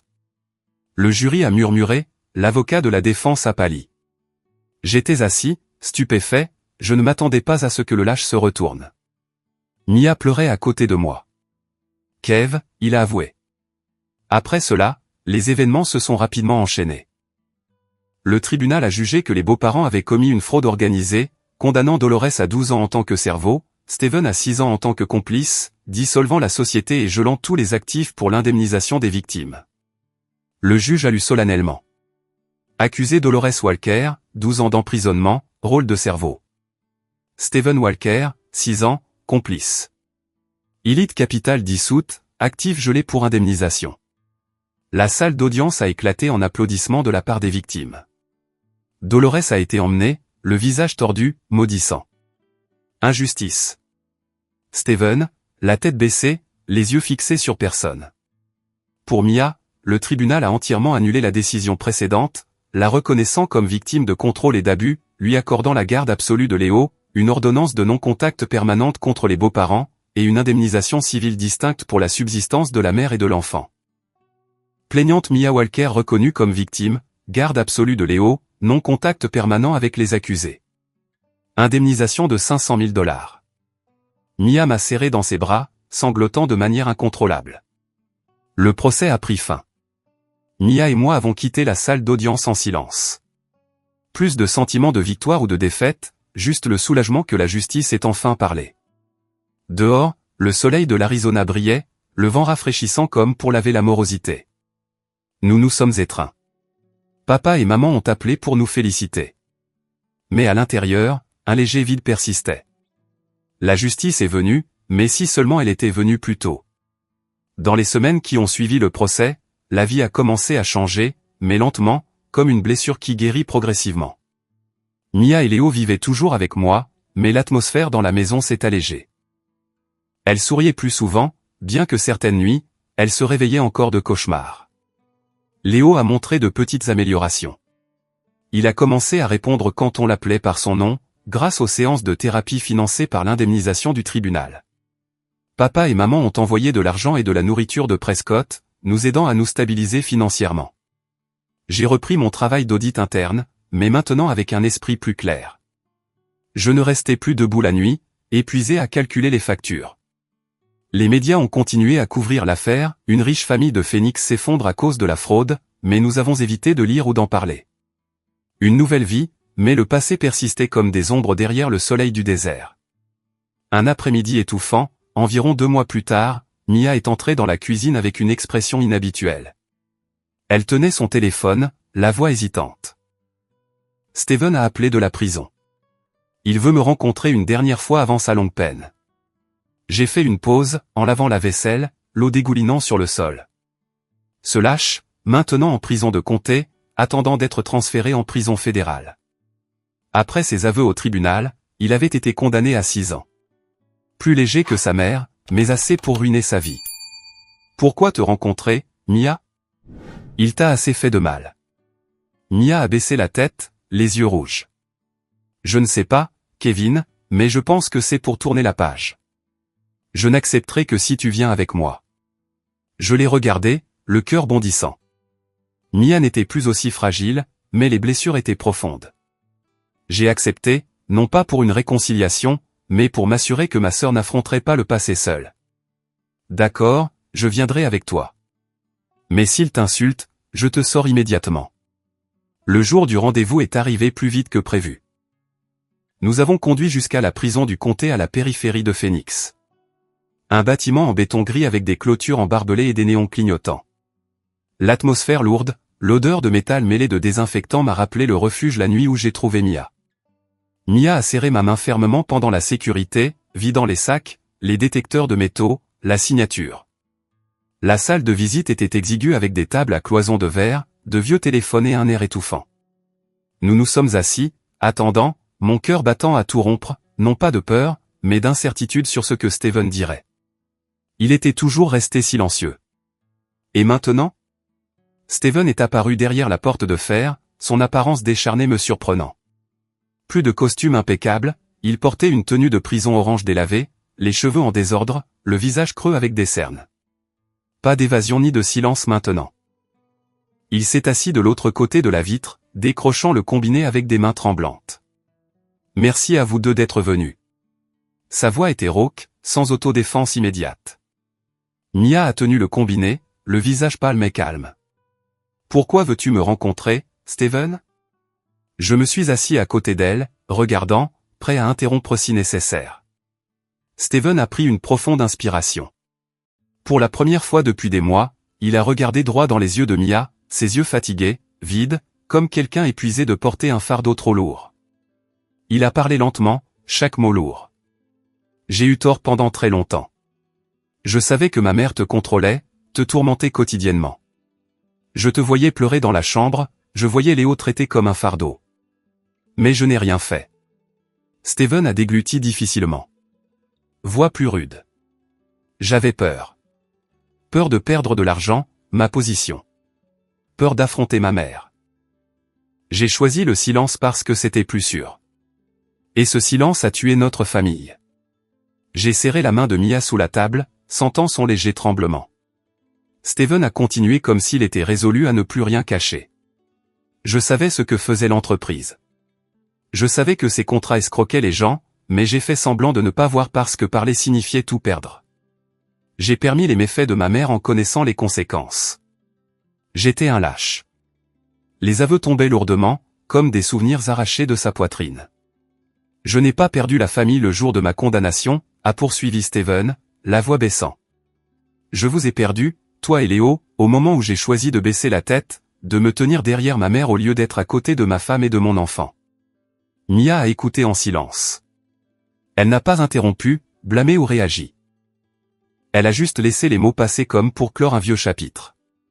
À travers la vitre, ses yeux se sont embués, mais ont retenu les larmes. Après une pause, Steven a levé les yeux à nouveau, la voix plus sérieuse. Il y a une chose que je dois dire. Au fil des ans, j'ai mis de l'argent de côté personnellement, entièrement de mon salaire et d'investissements légaux sans rapport avec les crimes de l'entreprise ou de la famille. Il a regardé Mia, les yeux non suppliants. Environ 200 000 $. Je l'ai transféré par l'intermédiaire d'un avocat. Il vous appartiendra entièrement, à toi et à Léo. Steven a respiré profondément, continuant. Je ne fais pas ça pour expier ou attendre quoi que ce soit. Je veux juste compenser un peu pour ce que j'ai pris. Et ainsi, derrière ces barreaux, mon cœur pourra être un peu plus léger. J'étais abasourdi. Je n'aurais jamais pensé que ce lâche conservait une quelconque conscience. Mia a pris une profonde inspiration. Quand elle a parlé à nouveau, la voix tremblante, mais plus stable. Je ne te déteste plus, Steven. Non pas parce que ce que tu as fait est pardonnable. Tu as détruit ma vie et celle de Léo. Elle a fait une pause, puis a continué. Mais tu as payé avec ta liberté et ta vie. Te voir ici si usé. Pour moi, c'est suffisant. Mia a essuyé des larmes, les yeux inhabituellement calmes. Je pardonne. Pas pour toi, mais pour moi, pour que je puisse avancer sans être lié par le ressentiment. Léo et moi vivrons bien sans regarder en arrière. Ces mots ont tout conclu. Steven a hoché la tête, des larmes coulant. Merci. Je ne vous souhaite que du bonheur, à toi et à Léo. La visite a pris fin. Steven a été emmené, sa silhouette voûtée disparaissant derrière la porte de fer. Nous sommes restés un moment de plus, silencieux, sachant que certaines blessures ne peuvent s'effacer, mais qu'enfin, elles s'étaient refermées. Mia et moi avons quitté la prison en silence, sans regarder en arrière, sachant que le passé était scellé derrière cette porte de fer. Sur le chemin du retour, le soleil de l'après-midi en Arizona s'est adouci, le vent transportant une odeur familière de poussière. Mia s'est appuyée sur le siège, regardant dehors. Après cette conversation, je me sens tellement plus légère. Plus de colère. J'ai agrippé le volant, le cœur chaud. Tu es forte, Mia. Maintenant, regardons vers l'avenir. Mais à l'intérieur, une certaine anticipation persistait. L'argent était-il vraiment propre? Nous avons vérifié par l'intermédiaire de l'avocat. C'était légal. Ce fut le dernier tournant, aidant Mia à gagner son indépendance. Cette nuit-là, de retour à la maison, Mia a serré Léo fort dans ses bras et s'est vite endormie. Je me suis assis seul dans la cuisine, laissant mes pensées retourner à la réunion de l'après-midi. L'image de Steven claire dans mon esprit, décharné, le visage creux, la voix rauque comme s'il avait vieilli de décennies en peu de temps. Je me suis souvenu de ses aveux, en particulier de voir Mia pleurer mais de se détourner. J'ai également revérifié les documents sur l'argent laissé, tout était propre, provenant de comptes personnels non touchés par les crimes. Mia a beaucoup pleuré après la réunion, mais pas de douleur. C'était une libération après des années de répression. Et son pardon n'était pas pour lui, mais pour elle-même, pour avancer sans être liée par le passé. Au moment où nous avons quitté la prison, la lourdeur dans mon cœur s'est progressivement estompée, comme si un fardeau qui pesait sur nous trois depuis des années était enfin déposé. Fermer le passé douloureux et ouvrir un voyage de guérison qui ne faisait que commencer.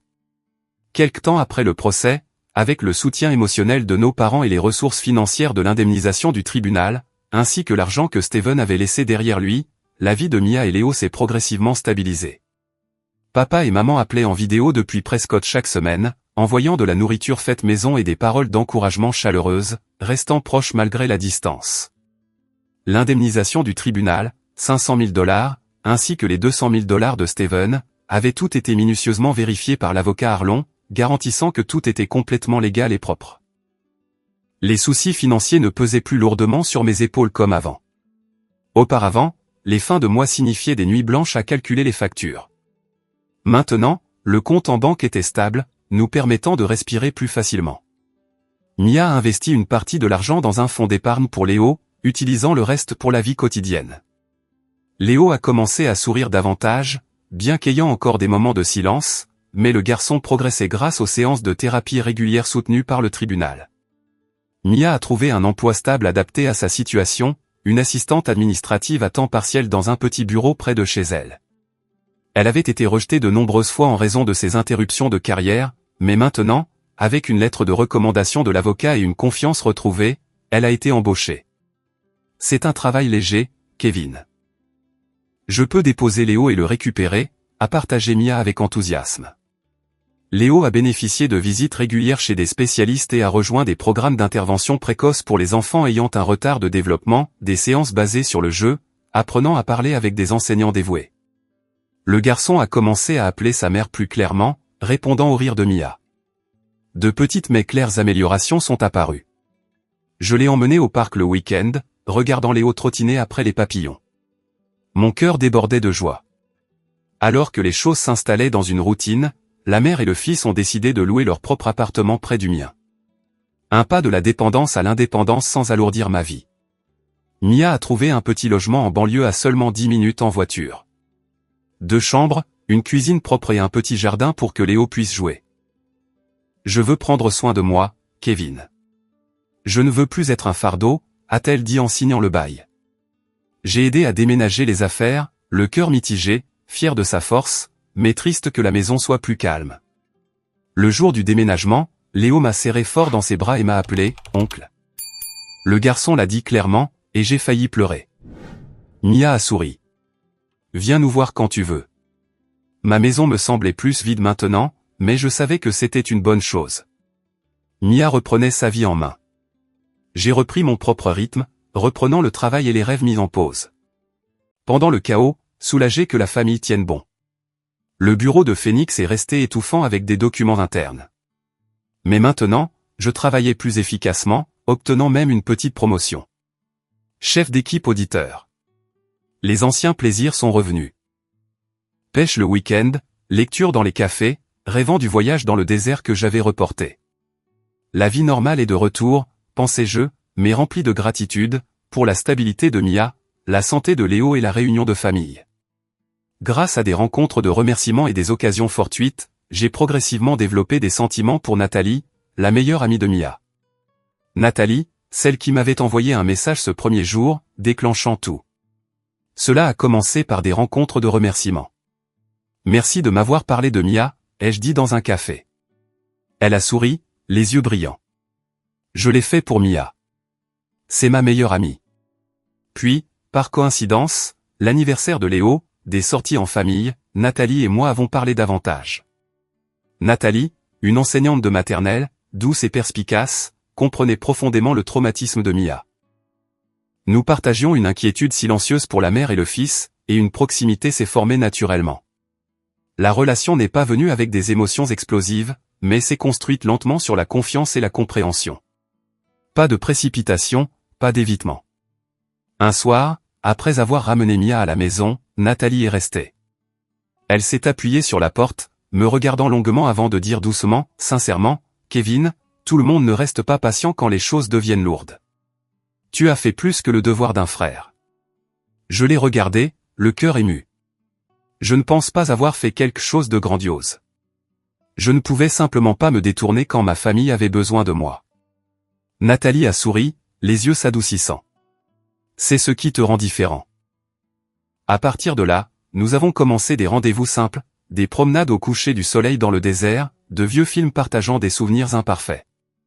Une fois, dans un rare silence, Nathalie a murmuré « Je t'aime bien parce que tu choisis la gentillesse même quand ça coûte plus cher. » Je me suis tourné vers elle, répondant sincèrement « Et je t'aime bien parce que tu ne juges pas sur les apparences, mais sur ce que les gens sont vraiment. » Tout est venu doucement.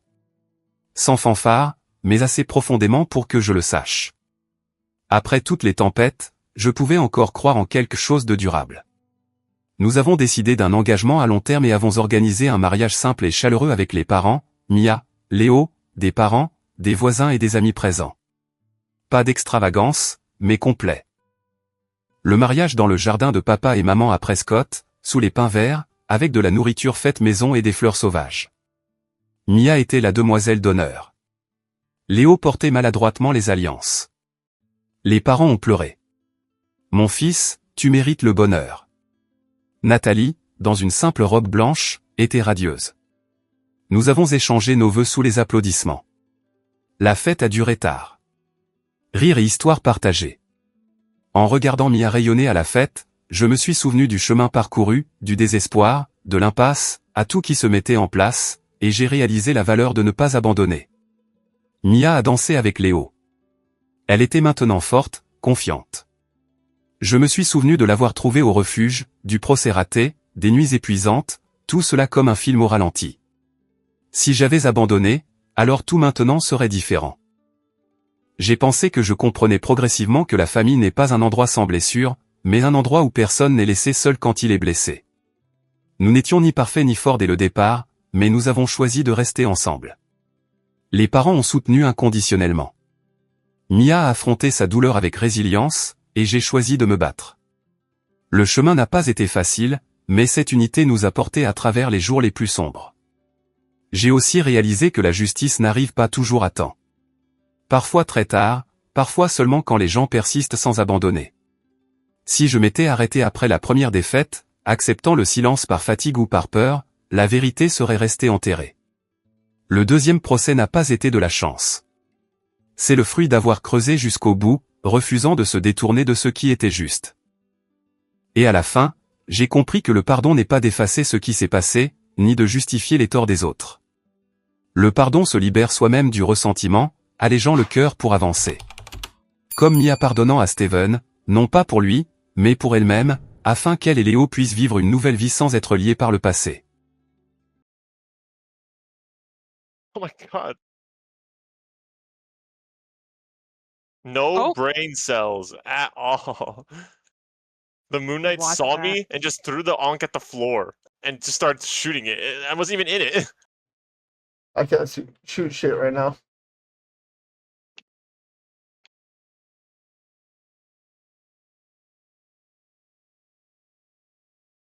Really?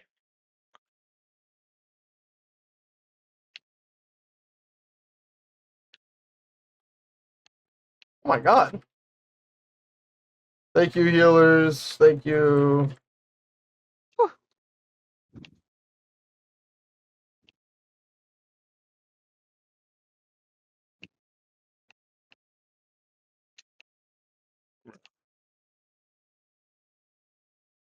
Dang, she got him. Nice.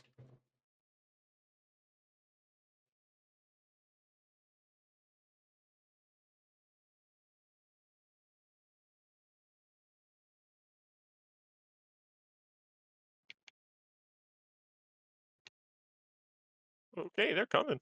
Sorry.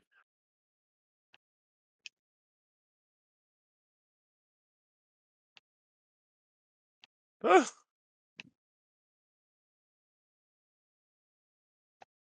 No. I got the squirrels.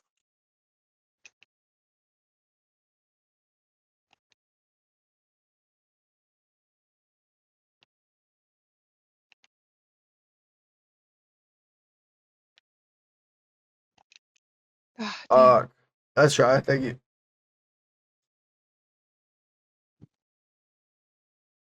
Whee.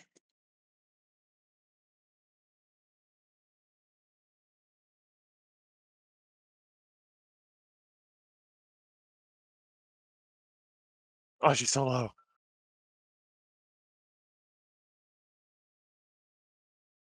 Oh, I'm at 1 HP. Where are you? Oh.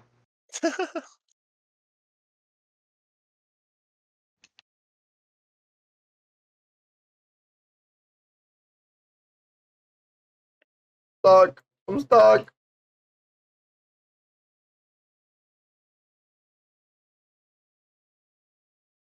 How is he not dead? Like, he never dies.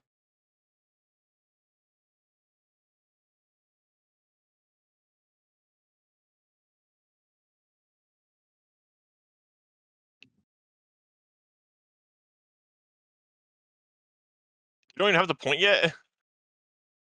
I pushed him back. That's all I really did. Oh my god, where did it go? Oh, dang it.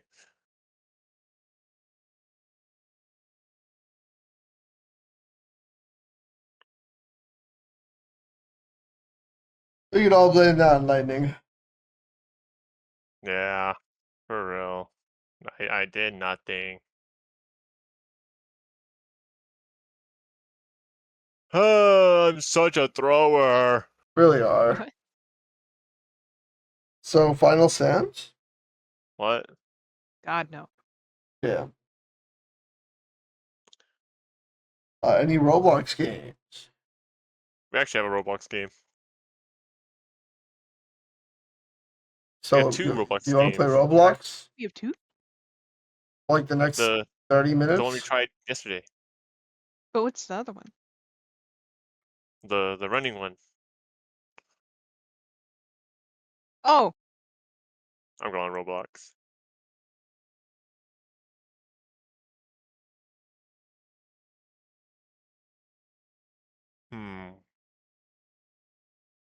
We'll do this one first.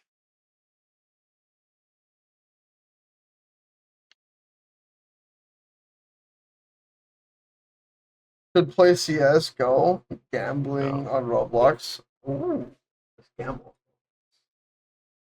Wait, you might have caught my attention on the gambling part. But does it involve drinking while driving? Drinking then driving. Why not driving and drinking? Why not just drinking? Because then I won't That's be able to too drive. late. What? I need water. Should I do show me where I start or